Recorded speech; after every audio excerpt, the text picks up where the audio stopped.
दोस्तों नमस्कार। दोस्तों मैं गुरदीप सिंह सेंगर एडवोकेट और आप लोगों का मेरे चैनल पर स्वागत है।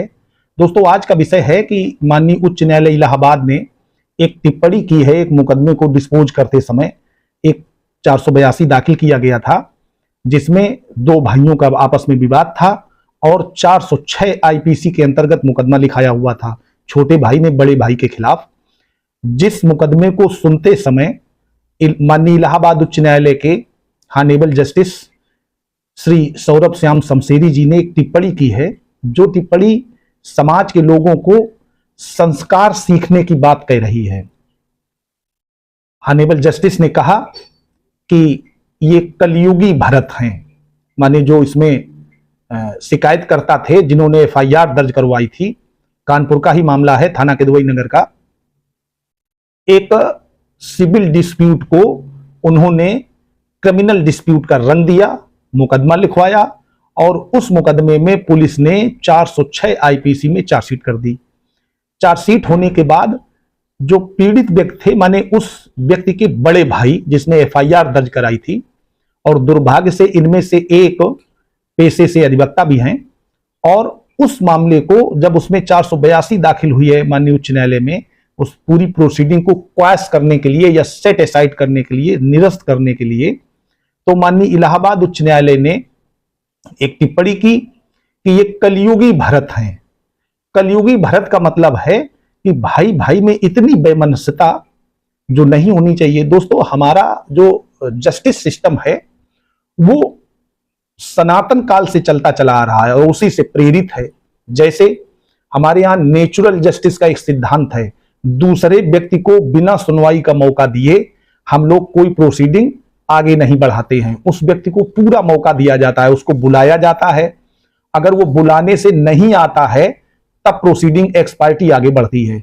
उसमें भी एक ऑप्शन ये रहता है कि वो व्यक्ति कभी भी आ जाए। बाद में सीपीसी में प्रोविजंस हैं और उन प्रोविजंस के तहत उस व्यक्ति को फिर सुना जाता है और वो एक्स पार्टी ऑर्डर रिकॉल कर लिया जाता है। कुछ हो सकता है कॉस्ट लगा दी जाए, वो एक अलग विषय है। तो दोस्तों इसके अलावा भी बहुत सारी ऐसी चीजें हैं, जैसे पुराने समय में मीडिएशन माने मध्यस्थता का प्रसंग आता रहता है। भगवान राम के जमाने में भगवान राम और रावण के बीच में मध्यस्थता के लिए कई लोगों ने प्रयास किया। हनुमान जी भेजे गए, बाद में अंगद भेजे गए। इसी तरीके से इस समय कोर्ट में जो उसी समय का प्रसंग है उससे मीडिएशन वाली स्थिति पैदा होती है, मीडिएशन लिया गया है। इसके अलावा हमारे यहाँ जो सेल्फ डिफेंस है या किसी व्यक्ति को अपराध से रोकने के लिए अगर आप चोटिल हो जाते हैं या उस व्यक्ति को चोट पहुंचा देते हैं तो अपराध नहीं माना जाता है। इसको जटायु के प्रसंग से लिया जाता है। दोस्तों हमारा जो क्रिमिनल जस्टिस सिस्टम है या जो जस्टिस सिस्टम है, हमारा कोर्ट का प्रोसीजर है, वो प्रोसीजर पुरातन काल में चली आ रही घटनाओं से केंद्रित है। उसी प्रकार से जो भगवान राम और भरत के बीच का जो वार्तालाप है, जो उनके बीच की घटनाएं हैं, उनको परिप्रेक्ष्य में देखते हुए माननीय इलाहाबाद उच्च न्यायालय ने यह टिप्पणी की है कि कलयुगी भरत हैं, माने एक भाई को दूसरे भाई के प्रति जो समर्पण होना चाहिए वो नहीं है, माने संस्कार नहीं है, और मामले को क्वैश कर दिया है, सेटिसाइड कर दिया है, और साथ ही 25,000 रुपए कॉस्ट लगाई है उस शिकायतकर्ता पर जिसने वो एफआईआर दर्ज कराई थी।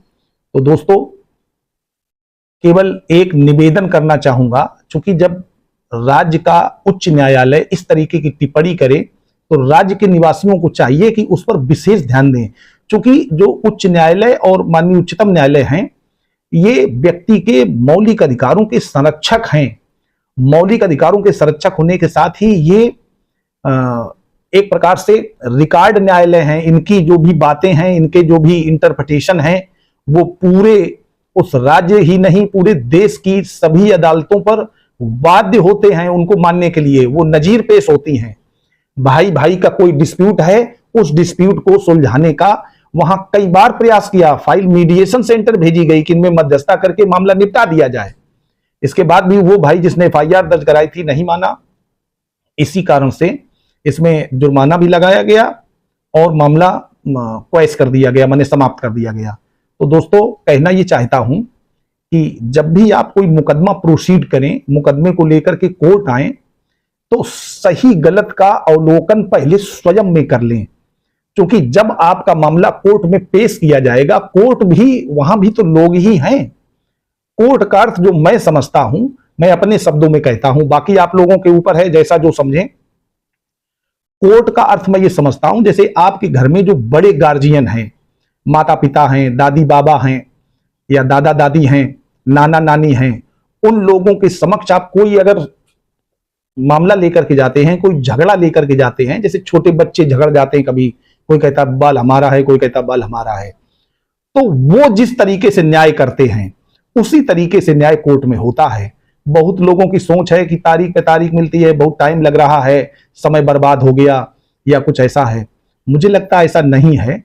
जब एक पक्ष न्याय पाने के लिए लंबे समय तक एक ही बात पर अड़ा रहता है या अडिग रहता है, तब मामला लंबा चलता है। लेकिन अगर वही घर का इंटरनल मामला है और समझौते से निपट सकता है, तो मुझे लगता है उसे निपटा लेना चाहिए, उसको डिले नहीं करना चाहिए। और इस मामले में माननीय इलाहाबाद उच्च न्यायालय ने इसीलिए एक ऐसा जजमेंट किया है जिससे लोगों में इसकी जानकारी फैले। इसी उद्देश्य से मैंने वीडियो बनाया है। अगर वीडियो अच्छा लगा हो तो एक बार वीडियो को लाइक कर दें और अपने दोस्तों को शेयर कर दें। धन्यवाद।